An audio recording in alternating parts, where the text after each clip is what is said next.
going to be going over the signs that you should communicate with somebody that you're having an issue with, or if potentially you should end it. Whether it's a friendship or a relationship, a casual interaction, it could literally be anything. But the common theme here is that they have hurt you or confused you in some way, and you're not really sure how to proceed, if you should try to heal with them, or if you should try to heal by yourself and essentially close that chapter in your life that they are involved in. This is actually going to be a 2-part video. So this part is going to be whether you should communicate or end it, and the second video is going to be, if you do decide to communicate, what it is you should say and the mindset that you should have. So number 1, what exactly have they done? A, are they doing something that suggests a lack of communication, effort, or mutual understanding? Something that suggests you are both stable people having an issue?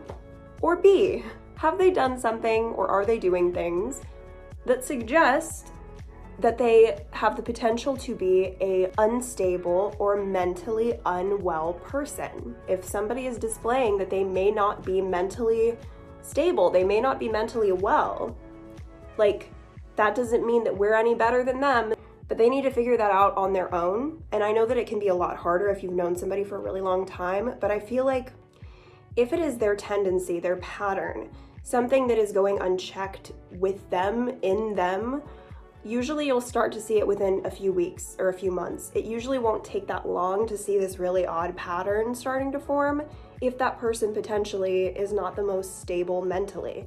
Number 2, do you feel secure, listened to, and respected the vast majority of the time you spend with them? And that doesn't mean that an interaction has to be, every second of it is bliss. They're constantly putting you up on a pedestal and making you feel like the most important person in the world. That's not the way interactions begin, and most of the time that's never the way that they are. It's a give and take. It's more neutral. You're just hanging out, getting to know each other. You're sharing a part of yourself with them, and they are doing that for you.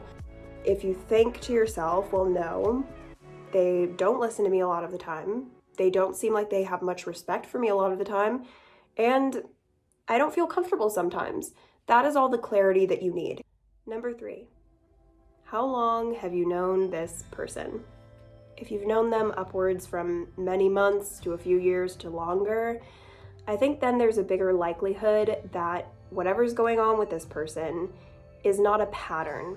It is not some unchecked psychological problem that they've had for a long time that instead of doing something about, they are directing towards you. I think instead, this person is experiencing some kind of negativity or stress or even trauma in some part of their life, and they might be subconsciously or even by choice taking it out on those who are close to them.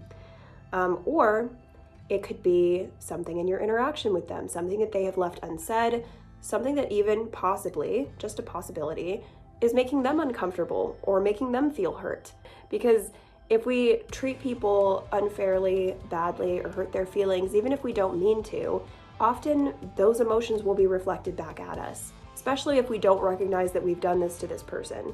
So maybe they have something that they would like to say to you that they just don't have the courage to. And maybe if you communicate how you've been feeling to them in a peaceful and respectful way, which I will get into in the second video about how to do that, maybe then they can open up to you about what's been going on with them. And maybe you can fix things, because if we've known somebody for a really long time and we've developed a connection, I think that a lot of the time, those are worth trying to fix. Those are worth trying to hold on to. If, on the other hand, you have only been close with them for a few months or a few weeks, whatever it is, that isn't really enough time to feel like you've gotten to know all sides of them, I think then it's more likely that they may have a pattern of behavior.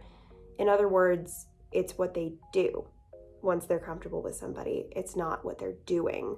It's not an unusual occurrence for them. It's something that usually people, whether intentionally or subconsciously, will wait until they are comfortable enough with somebody where they think they can start to slowly display these patterns, and they will think maybe then, after a while, that person won't leave. That person won't call them out. that person won't easily walk away because they have a little bit of history now. They have a little bit of comfort around each other. So the amount of time that this takes to start showing these signs varies, but I really don't think that somebody can take years of being close with somebody and not show any signs up until now, unless things have just completely unraveled and maybe you just haven't noticed all of the red flags that have been happening for a long time. But I think that that's unusual comparatively. So in this case, I think that closeness is the key word here, because sometimes we can know somebody for a few years. Like, we can have some kind of correspondence with them. They could work with us, they could go to school with us, they could live down our street, whatever. But that doesn't mean that we're close to them. That doesn't mean that we are a part of their lives. And that doesn't mean that we're around them enough that those kind of patterns are undoubtedly going to start to show themselves. So, you could be in a situation where you've technically known somebody for a really long time, but you haven't known them at their core. So in the second part of this video, which will hopefully be coming out like a week after I upload this one, I'm going to be talking all about communication, specifically if you're in this situation. So how to illustrate to this person your concerns, how you've been feeling about how they've been treating you lately, and your hopes for the future of this interaction in a way that commands respect, but also doesn't make this person feel attacked. It's a very delicate thing, so we'll get into it next time. Thank you so much, guys. I hope you have a good one. If you want to, feel free to like or subscribe or follow me on my Instagram. That's always down below in the description. And I will see you guys in the next one.